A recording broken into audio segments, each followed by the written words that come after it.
Hello, good morning, all of you. Last વિડીયોમાં આપણે પાંચમો પેરેગ્રાફ વિશે સમજૂતી મેળવેલી હતી અને આજે આપણે સપ્લિમેન્ટરી રીડરનો છઠ્ઠો પેરેગ્રાફ એમના વિશે સમજૂતી મેળવવાના છીએ. તો ચાલો સમજીએ છઠ્ઠો પેરેગ્રાફ. આ પેરેગ્રાફમાં એક છોકરો પોતાનો પરિચય આપે છે અને પોતાના કુટુંબના સભ્યોની ચર્ચા કરે છે. My name is Hamdiye Selik. મારું નામ એ હામદીએ સેલિક છે. I am 13 years old. હું 13 વર્ષની ઉંમરનો છું.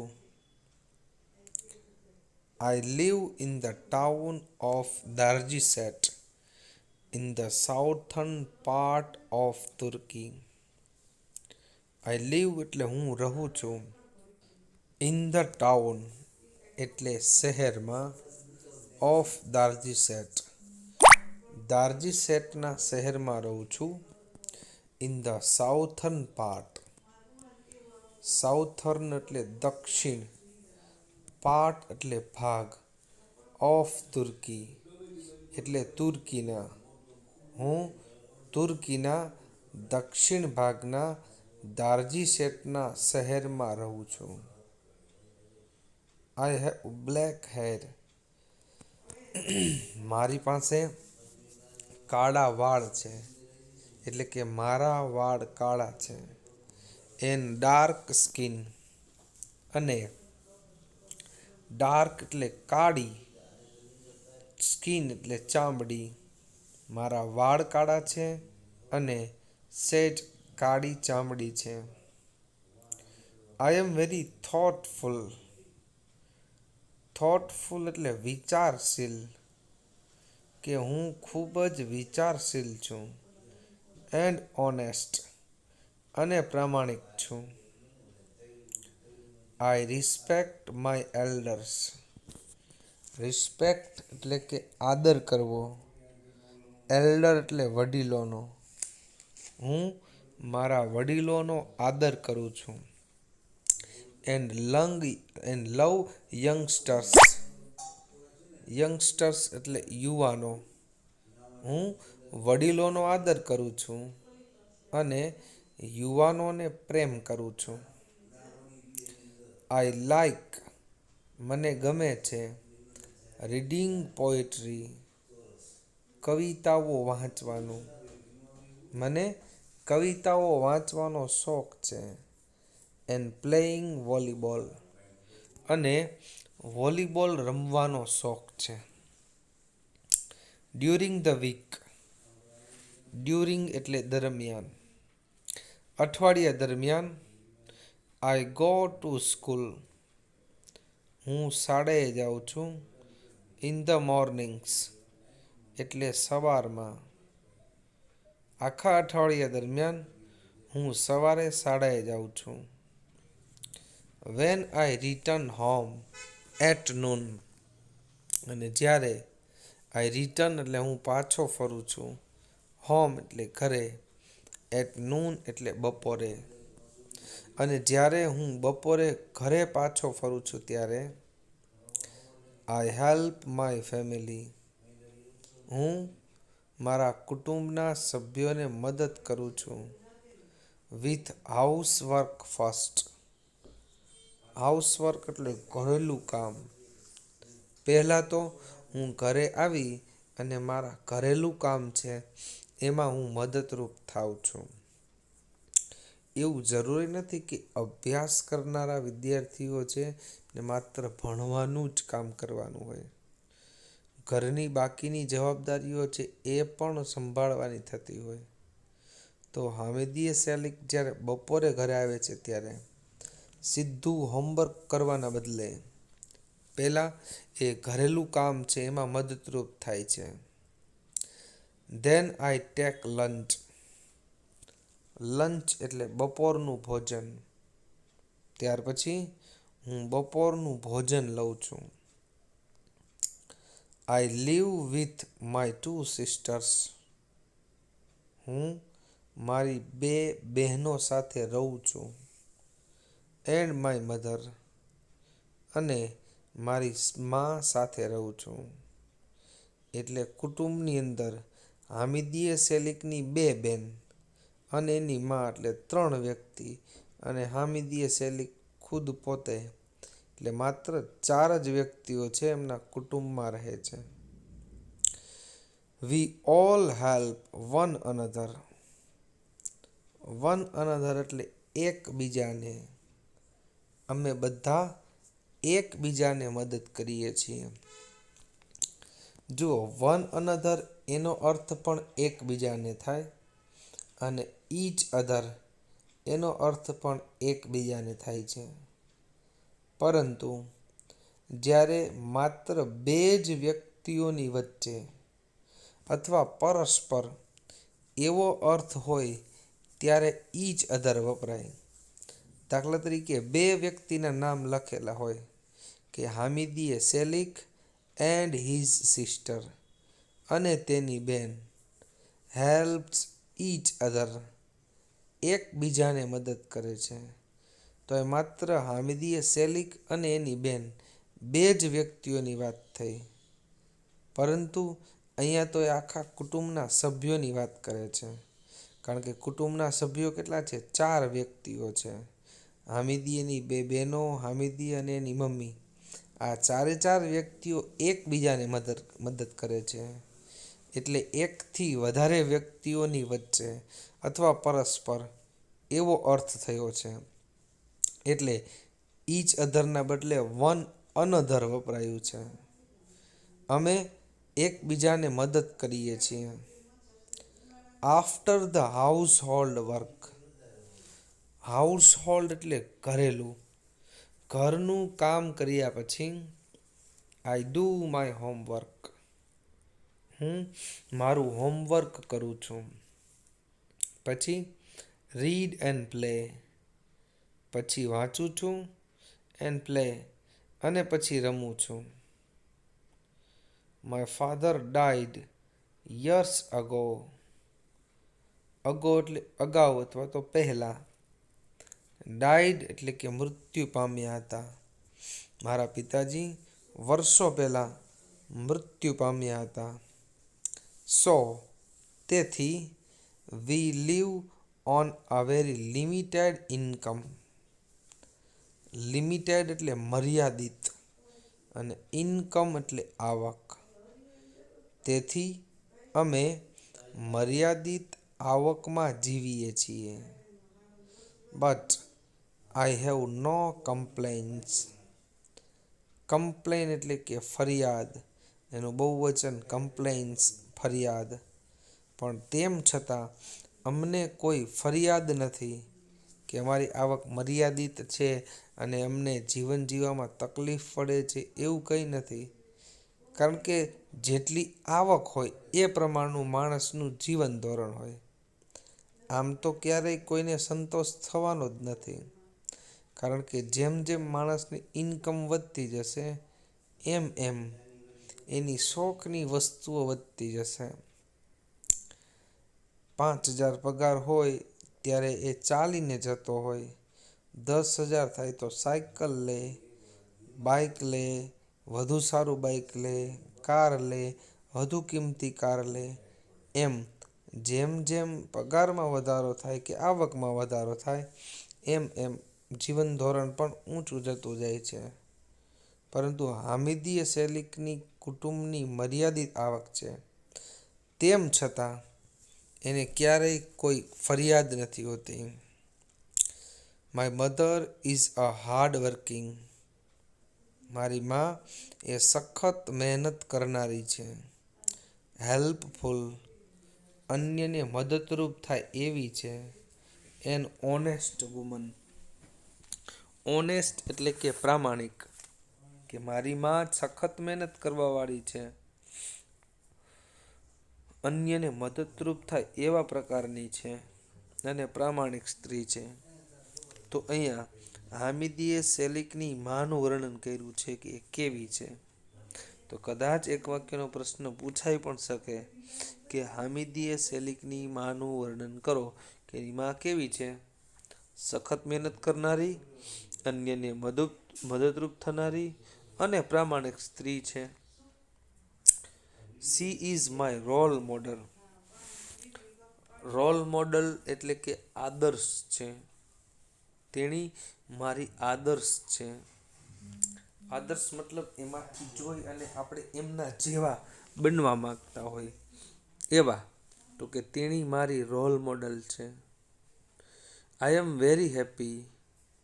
હું ખૂબ જ ખુશ છું. ટુ હેવ એટલે મેળવીને, સચ અ ફેમિલી. સચ એટલે આવા પ્રકારનું. આવા પ્રકારના કુટુંબને પ્રાપ્ત કરીને હું ખૂબ જ ખુશ છું. કારણ કે એમના કુટુંબની અંદર એમની મા, બેન અને બધા જ મર્યાદિત કુટુંબ આવકમાં પણ ખુશ રહે છે અને એટલે એને સંતોષ છે અને એમના કુટુંબમાં ખુશ છે.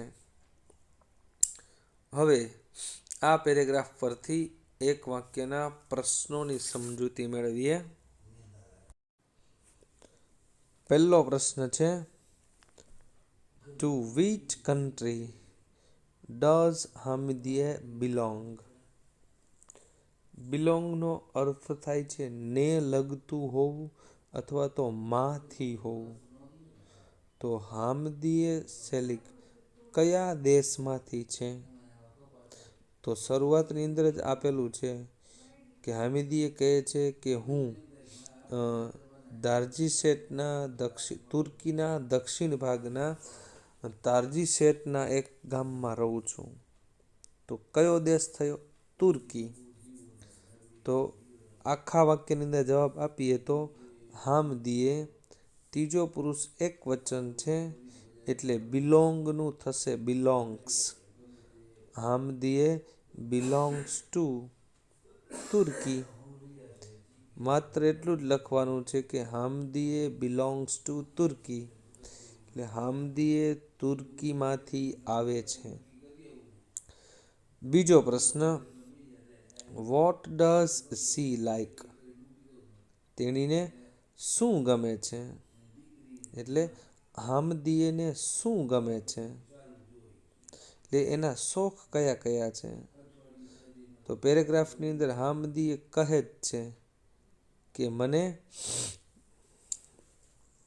કવિતાઓનો શોખ છે અને વોલીબોલ રમવાનો શોખ છે.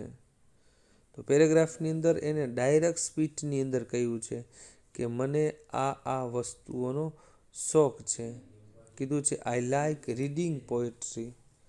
મને કવિતાઓ વાંચવાનું એન્ડ પ્લેઇંગ વોલીબોલ અને વોલીબોલ રમવાનો શોખ છે. તો વોટ ડઝ સી લાઇક એવો પ્રશ્ન પૂછ્યો છે. તો વર્તમાન કાળની અંદર જ્યારે પ્રશ્ન પૂછે છે ત્યારે ડુ ડઝ નીકળી જાય અને એનો જવાબ વિધાનમાં આપવો પડશે. વિધાન વાક્યમાં સી કરતા ત્રીજો પુરુષ એક વચન છે એટલે લાઇકનું થઈ જશે લાઇક્સ. C likes. પછી બે શોખના નામ લખી નાખવાના, reading poetry and playing volleyball.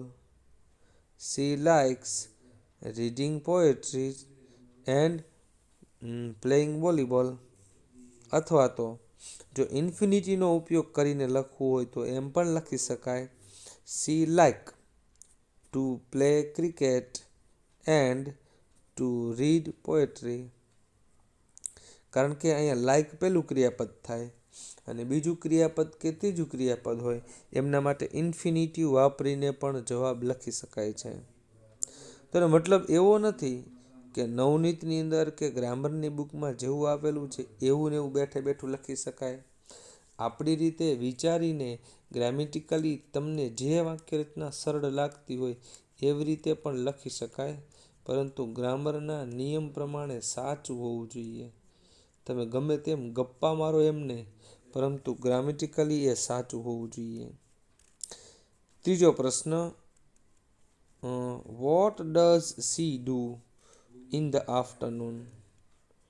તો જો અહીંયા ડઝ છે એ સહાયકારક ક્રિયાપદ તરીકે વપરાયું છે, જ્યારે ડુ છે એ મુખ્ય ક્રિયાપદ તરીકે વપરાયું છે. What does she do? તેણી શું કરે છે? ઇન ધ આફ્ટરનૂન એટલે બપોરના સમયે. એટલે હામિદીએ શેલી બપોરના સમયે શું કરે છે? તો સૌથી પહેલાં હામિદિયા છે ઘરે આવે ત્યારે પહેલાં તો ઘરેલું કામમાં મદદરૂપ થાય છે, પછી હોમવર્ક કરે છે, પછી વાંચે છે અને પછી રમે છે. તો જો જ્યારે મુખ્ય ક્રિયાપદ તરીકે પ્રશ્નમાં ડુ વપરાયું હોય ત્યારે જવાબની અંદર ડુ લખાતું નથી, એ ખાસ ધ્યાન રાખવાનું. ઘણા બધા વિદ્યાર્થીઓ શું કરે છે, હામદીએ શેલી ડુ એવું લખે છે. તો ડુ છે એનો અર્થ જ કરવું એવું થાય છે. તો શું કરે છે? દાખલા તરીકે કોઈને પ્રશ્ન પૂછે, અત્યારે કોઈ વિદ્યાર્થીને પૂછે, કોઈ વિદ્યાર્થી દાખલા તરીકે ક્રિકેટ રમે છે, આપણે પૂછીએ કે વોટ આર યુ ડુઈંગ? તમે શું કરો છો? તો જવાબ શું આપશું? અમે ક્રિકેટ રમીએ છીએ. તો શું કહેશું? We are do play cricket એમ કહેશું નહીં. ડુની જગ્યાએ શું લેવાનું? તે ક્રિયા લેવાની થાય છે. તો અહીંયા રમવાની ક્રિયા છે એટલે પ્લેઇંગ લેશું. તો અહીંયા મુખ્ય ક્રિયાપદ તરીકે ડુ વપરાયું છે. તો અહીંયા ડુની જગ્યાએ જે તે ક્રિયા છે એ આપણે વાપરવાની છે. તો પહેલાં જેવો પ્રશ્ન પૂછ્યો કે what does she do in the afternoon? તો જો ઇન ધ આફ્ટરનૂન વાક્યની શરૂઆતમાં લઈ શકાય અને છેલ્લે પણ લઈ શકાય. તો આપણે પહેલાં વાક્યની છેલ્લે લઈ એવું રીતે વાક્ય બનાવીએ. તો પહેલાં કર્તા તરીકે શું આવશે? સી. તો સી ડુ એમ નહીં લેવાનું, પરંતુ સીની જગ્યાએ ત્યાર પછી જે તે ક્રિયા. તો પહેલાં શું કરે છે? ઘરેલું કામમાં મદદરૂપ થાય છે. એટલે C helps with house hold work અથવા હાઉસ વર્ક. તેણી ઘરેલું કામમાં મદદરૂપ થાય છે. પછી શું કરે? હોમવર્ક કરે છે. તો ડઝ હર હોમવર્ક. તો અહીંયા જો ડઝ છે સહાયકારક ક્રિયાપદ તરીકે નહીં, પરંતુ મુખ્ય ક્રિયાપદ તરીકે વપરાયું છે. ડુ એટલે કરવું, અને ત્રીજો પુરુષ એકવચન છે એટલે ડુ ને ઈએસ પ્રત્યે લગાડી એટલે થઈ જશે does. C does her homework. તેણી તેણીનું હોમવર્ક કરે છે. રીડ્સ વાંચે છે. એન્ડ પ્લેસ અને પછી રમે છે. ઇન ધ આફ્ટરનૂન છેલ્લે મૂકી દેવાનું. અથવા તો ઇન ધ આફ્ટરનૂન વાક્યની શરૂઆતમાં પણ લઈ શકાય. In the afternoon she helps with housework, does her homework, reads and plays એમ પણ લખી શકાય. ત્યાર પછી ચોથો પ્રશ્ન છે, રાઇટ અબાઉટ હામિદીએસ મધર. કે હામિદીએની મા વિશે લખો કે તે કેવી હતી. તો આપણે જ્યારે પેરેગ્રાફ શીખતા હતા ત્યારે મેં કીધું હતું કે ડિસ્ક્રાઇબ હામિદીએસ મધર એવો પ્રશ્ન પણ હોઈ શકે, અથવા તો રાઇટ અબાઉટ હામિદીએસ મધર એમ પણ હોઈ શકે. બંને પ્રશ્ન પૂછાય તો જવાબ તમારે આ જ લખવાનો થશે. તો હામિદીએ માના કયા કયા ગુણ છે? તો એક તો એ સખત મહેનત કરનારી છે, અન્યને મદદરૂપ થનારી છે અને પ્રામાણિક છે. તો આપણે લખી શકીએ કે હામિદીએસ મધર, હામિદીએની માં, is hardworking, helpful and honest. હામિદીએની માં સખત મહેનત કરનારી, મદદરૂપ થનારી અને પ્રામાણિક છે. ત્યાર પછી છેલ્લો પ્રશ્ન, with whom does she live? With whom એટલે કોની સાથે. જો ખાલી whom હોય તો જેનો અર્થ થાય કોને, પરંતુ વિથ whom એટલે કોની સાથે. does she live? તેણી કોની સાથે રહે છે? તો હામિદીએના કુટુંબમાં કેટલા વ્યક્તિઓ છે? કુલ 4 વ્યક્તિ છે. હામિદીએ, તેની 2 બહેનો અને તેની માં. તો અહીંયા વર્તમાન કાળમાં પ્રશ્ન પૂછ્યો છે એટલે કર્તા તરીકે લઈએ સી. લીવનું થઈ જશે લીવ્સ. સી લીવ્સ તેણી રહે છે. વિથ એટલે સાથે. સી લીવ્સ વિથ કોની કોની સાથે? Her mother and 2 sisters. તેની માં અને 2 બહેનોની સાથે રહે છે. તો આજે આપણે આ પેરેગ્રાફની સમજૂતી મેળવી છે.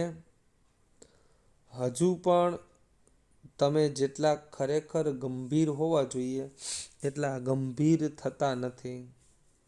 કારણ કે એક જ યુનિટની જે ટેસ્ટ આપવાની હોય છે અને તમારે અત્યારે સ્કૂલે પણ જવાનું નથી, માત્ર ને માત્ર ઘરે રહીને અભ્યાસ કરવાનો છે.